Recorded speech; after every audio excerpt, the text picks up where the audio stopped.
Okay, you need to give us your name, like just introduce yourself. Okay, my name is Kobus Jansen van Vieren. I'm from Pretoria and I'm cycling. Yeah, You are cycling. yeah. I heard that you came from Pretoria to Cape Town. Well, yeah, that's the end goal is to go from Pretoria. I'm going to the coast now. I'm not sure where I'll end up on at the coast, and then I'll take coastal roads all the way to Cape Town. And then once I'm in Cape Town, I'll decide whether I want to go back from Cape Town to Pretoria with the bicycle, or just maybe hop on a bus or something and go back.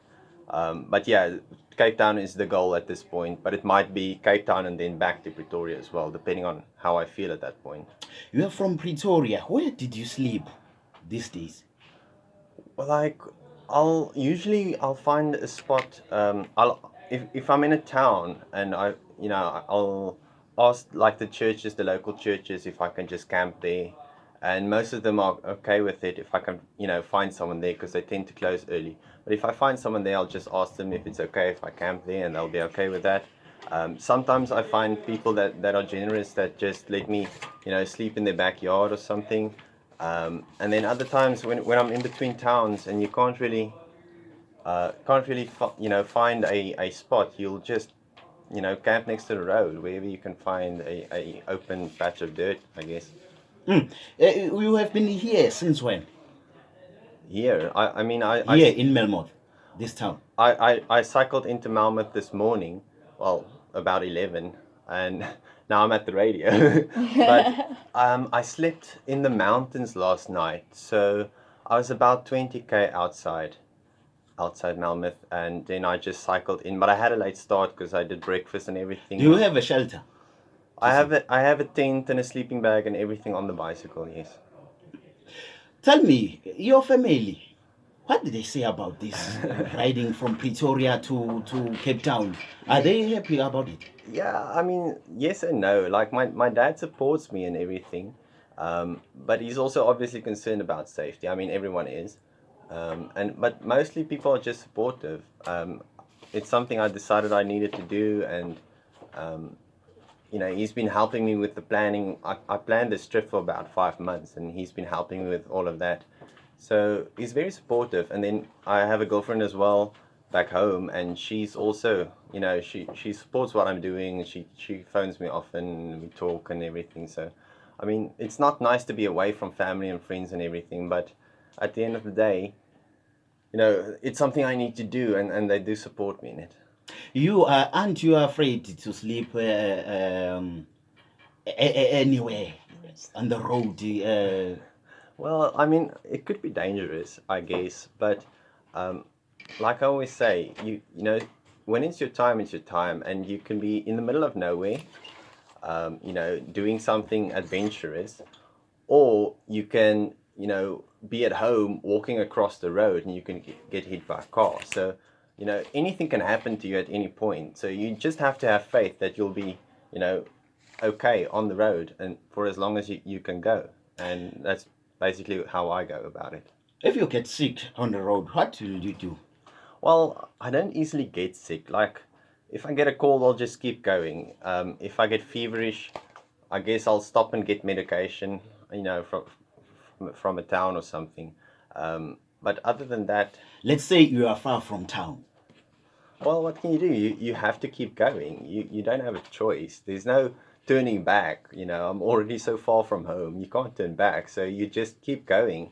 There's no illness that you can get that's so severe that it will completely bring you to a stop. Mm. Let me ask this: the benefits of this Mhm. riding. What are the benefits? Well, I mean, this has probably been the hardest thing I've ever done in my life. But I'm starting to feel, obviously, physically, I'm getting stronger. The muscles are getting stronger, and I'm getting fitter and everything. But more than that, you have a lot of time to think. On the road, it's just you and the bicycle and the long road. So I think the biggest benefit is you you get to figure yourself out and know who you are and what you want to be when all of this is done. What you want to do with your life, who you want to be, what type of person you want to be, and stuff like that. How long will it take to reach Cape Town? Well, I mean, the initial thought was that the whole trip would be about 3 months, but it is going a little slower because of all the extra weight I'm carrying. So I'm guessing about 5 to 6 months now. Is the rough estimate. 5 to 6 months. Yes, yes. How do you fix your muscle to keep fit? Because I know the bicycle make your muscle Yeah. rough. So the best thing for that is definitely rest. I would often just take a rest day, especially when I get to a town. I'll try and sleep just outside the town, like within 15K of the town, and then cycle into town early in the morning, and then spend the day in the library. And that in itself is a whole rest day. And then just before, 4 or 5 in the afternoon, you'll try and find a church to sleep at. And then the next morning you take off again. And that's basically a whole rest day. And that's the best thing you can do for any muscle, is give it a rest day. But I do have like a cream for muscle tensions and stuff like that that I carry with me. But I haven't needed it yet, because the rest days, I take a lot of rest days. I don't overexert myself. So the rest days is definitely the best thing you can do. What if your bicycle broke down, and then how will you continue with your gym? Well, I've got most of the basic repair stuff with me. So if I got like a flat tire or something like that, I can just fix it next to the road. You have like the tubes. Yeah, I carry a spare tube. I have patching kits and everything. So if I get a flat tire, I'll just fix it and keep going. But if it's more severe, you have to make a plan to, kind of just a workaround to get you to the next town, whatever you can do to sort that out. Otherwise, maybe catch a lift with someone with a bucky or something to just get to town and then fix it there. So lastly, so half of a year you won't be with your family. How do you feel about that? It's really hard. Like, over Valentine's Day, I'm not a big supporter of Valentine's Day because, you have to act that way every day. But the day itself was a reminder that I'm in the middle of nowhere. I didn't have cell phone reception. I couldn't speak to anyone. And it is a reminder that, every day you're cycling further and further away from everyone you love. And it's really difficult. It's like I said, this has definitely been the toughest thing I've ever had to do in my life. Mostly because it's so alone. If you had like a friend or a partner or someone doing it with you, it'll probably be a lot easier. But, being so alone is really difficult. And the only way, through that is speaking to them often on the phone, or, sending them messages and making sure that, you stay in contact. That's really the only thing you can do. Like if you speak to your dad or your mom and in my case, my girlfriend regularly, the loneliness doesn't build up the way it sometimes can. So that's important. You have to stay in contact with the family at home. Do you have a map?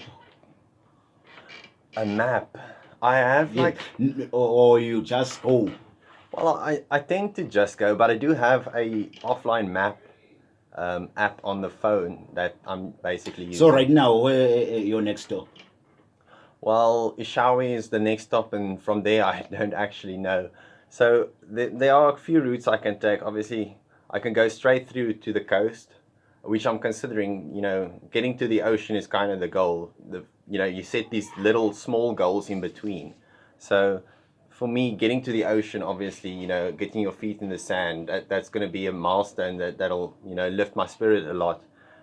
But then I'd have to trace back from the ocean, back to get to the road that goes further on to Belito and Durban, and etc. So I am kind of considering either going straight to the ocean or just skipping it altogether and going through to one of the other beaches, that are more friendly. Because if you go straight with this road that I'm taking, that Melmoth is on, then you don't come out at a town near the coast. There's no towns. So there are a few camping sites and stuff, but I really rather just keep going and find a proper beach. So, but I haven't decided yet. Like I can change my mind 5 times before I get there. I don't know. Kubas, we at Zululand FM, we wish you a luck. Thank you Good so luck. much. I appreciate Good it. luck. We appreciate you. Up. Okay, Mr. Cuban, one of our listeners here, he is asking, what is your aim? Why are you doing this, and your safety on the road? How do you make sure that you keep safety? And again, he wants to know, what if your bicycle gives you problems? What do you do on the road? Okay, well, let's do them one at a time. So the aim of this is, you know, I was working in a 9 to 5 job and I wasn't very happy in it. And, you know, it was stress and everything. And I just woke up one day and realized that there's got to be more to life than a 9 to 5. So I started planning this trip. I quit my job, started planning this trip, and well, now I'm here. You know, I'm trying to discover what I want to do with my life. You know, what type of person I want to be, and you know, what type of profession I want to follow.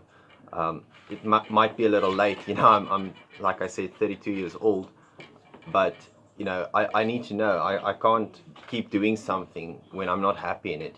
So it is quite important for me to figure out for myself what I want to be or what I want to do with my life. That'll make me happy as well. You know, not just pay the rent at the end of the day. So that's the aim. Is basically for me to find out, you know, what I want to be or want to do with my life. And then as far as safety is concerned, you know, I've taken all the precautions. I've got a little rear view mirror on the bicycle handlebar, so when the trucks come I can pull off. I've got the high visibility jacket. I've got you know, blinking lights, a red one at the back and a very bright white light at the front, you know, so they can see me. The important thing is to be seen and to see them, but usually just when trucks and stuff come, I just pull over. That's as far as road safety is concerned. You know, other types of safety, you know, there's really nothing you can do to prepare for that. You know, if someone wants to try something, you know, it can happen anyway. So I mean, if it happens, it happens. But you know, I'll deal with it if it happens. Okay. And then just take it from there. Okay, thank you, Mr. Cuban.